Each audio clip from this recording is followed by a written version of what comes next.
In 1587, a group of more than 100 English settlers set sail toward a new beginning.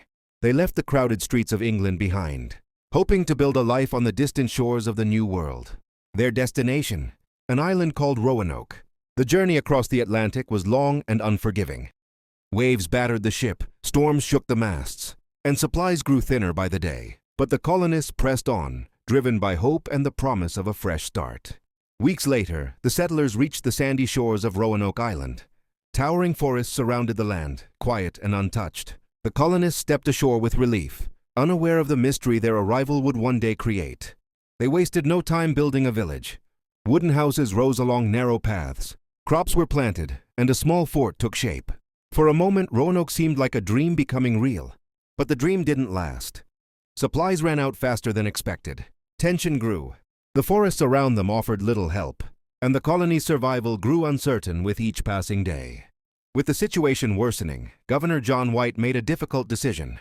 He would return to England for more supplies and men. As his ship sailed away, he promised to come back quickly. But fate had other plans. Back in England, war with Spain erupted. Every ship and every sailor was needed for defense. White's pleas to return to Roanoke were denied. Days turned into months, and months into years. 3 long years passed before White finally secured a ship. When he reached Roanoke in 1590, the island was silent. Not a single voice, not a single sign of life. The houses stood abandoned. Fences were broken, tools scattered, and crops left to rot.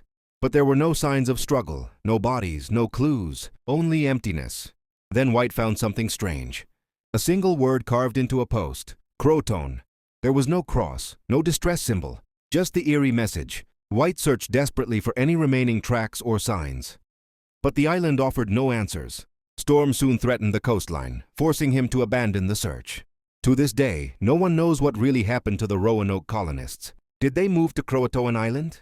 Did they join nearby tribes? Or vanish for reasons still unknown? The truth is lost to time, and the disappearance of Roanoke remains one of America's oldest unsolved mysteries.